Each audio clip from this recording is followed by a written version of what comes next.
the ability to help somebody else because I think giving back is so important. And my girls and I talk a lot about that. And just that we've been given so much.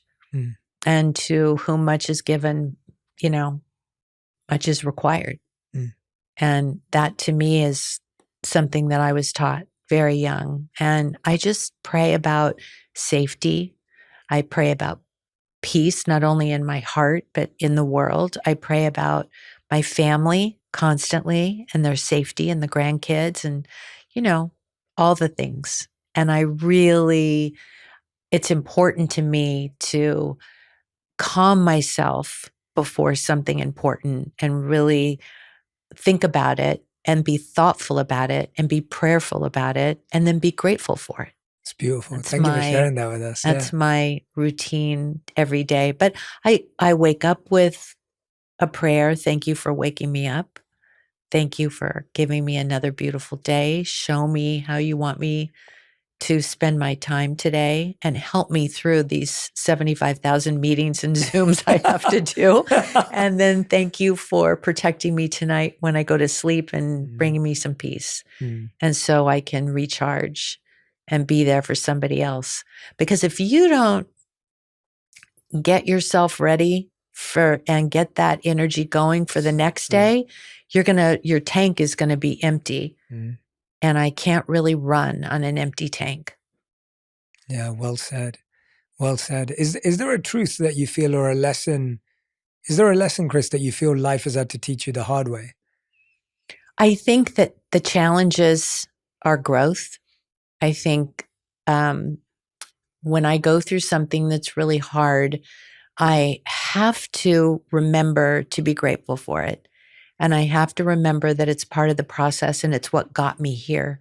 Because by the way, if you just started your adult life at 18 and just got everything you wanted, I think that it would be a very different life. It would be harder at the end of the day. But I love the things that I wouldn't change anything that I've been through because it's taught me so much. So many things in my life, decades worth of things, that you think back and I think, what were the hardest times, and those are the times that really, I think for me personally, I experienced the most growth as a person. And believe me, I've made so many mistakes and I'm not always right. And I have to apologize to somebody, all the time. If I'm human and I'm definitely not perfect and I'm flawed, but I just try to learn something a little bit different and be a little bit better every day.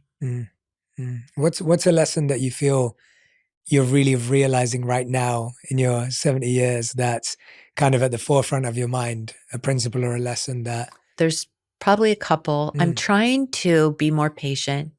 I'm trying not to lose my temper over things that don't matter and that I can't control. Because I know that I have a purpose. I know that I have this beautiful life and this beautiful family. So just relax. When you can't control something, who cares? It's not going to change anything. Me getting upset isn't going to change a thing.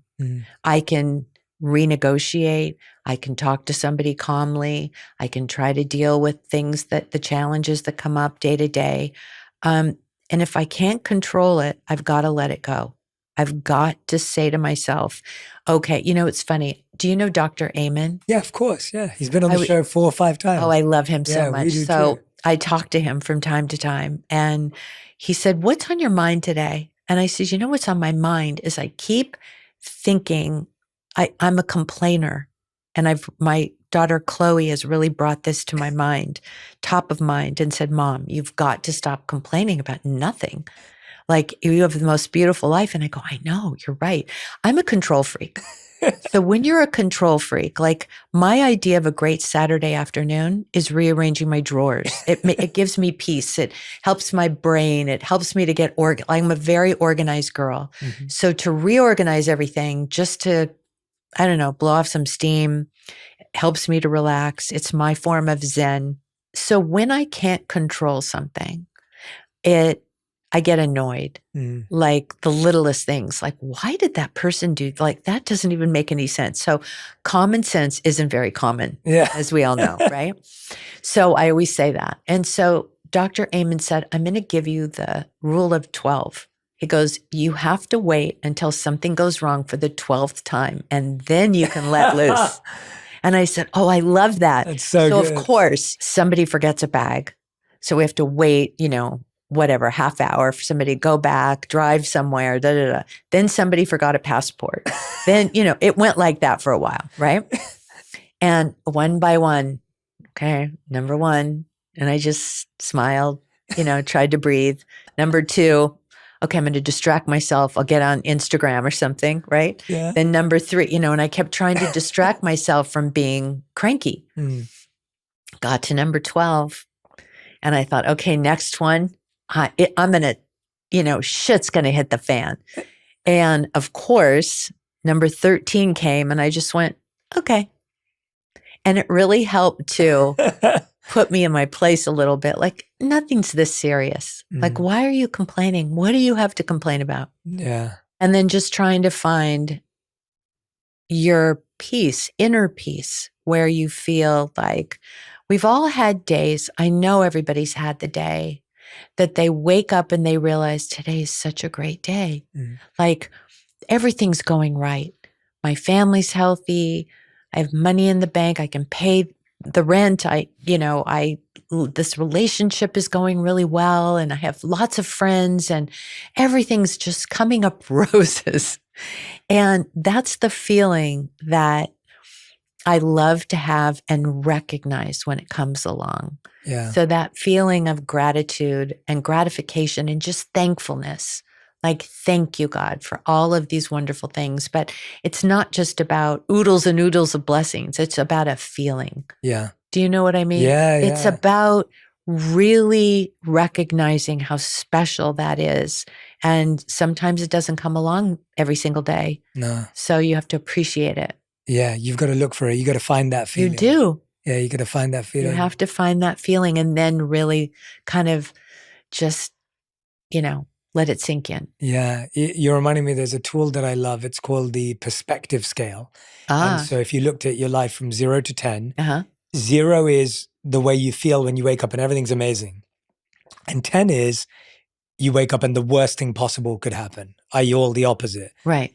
Now, if you looked at today's problem of someone forgetting their bag to the airport, it's like a 2 on that list. Yeah. Because compared to the worst day ever, it's nothing. But when you don't have that perspective, everything's a 10. Right. Everything feels like a 10. Like the meeting that fell through, the person who didn't show up, the text you got that you didn't want it. It's like everything's a 9 or a 10. And when you look at it in perspective, you go, oh, actually, that's just a 1. That's a 1. It's a 2. Yeah. It's a, whatever it is. And it just lets you, what you're saying, relax. The rule of 12. You can't control it. It's okay. What are we going to do? Just get ourselves all twirled up? Yeah. No, I can't do that anymore. I want to protect my peace. And it's part of what I talked to Dr. Amen about is protecting my peace and just showing more kindness and more generosity and more just being the kind of person, like my grandmother used to say, you better treat others the way you want others to treat, And so, of course, and also she always said, if you don't have something nice to say, don't say anything at all. And that's what I want to plaster across my Instagram page. It's such a different world. It's a great rule, though. Right? It's a great rule. Yeah. They still hold true all of these decades later. All these cliches. They all do. Yeah. They all do. Absolutely. I know. I have a lot of them. And no, I mean, if you can lead a horse to water, but you can't make it drink. Yeah. I mean, all those silly ones, and my kids make fun of me all the time. But because you say it to them? I'm old fashioned. Well, they've worked, though. I was about to say, just so everyone knows how organized Kris is. She came here 35 minutes early today, like 35 minutes early. No one does that. And Kendall, Kim, and Chloe, never been late to the podcast, never been late to an event, a dinner. Like, it's just, everyone operates so professionally. There's so much respect for everyone else's time and energy. Yes. Like, and it comes from that place. It's not just checkbox. It's like whenever I've spent time with anyone, whether it's with Kim and Chloe in India or, you know, whatever it may be, everyone's always on time and the energy's right and everyone's excited and there's Excited to be there. Excited to be there. Yeah. And to be, I love the girls because they love to build other people up and they have this great group of friends. And to look at these humans that, you know, just so very proud of the women and the man that they become because they make me so happy.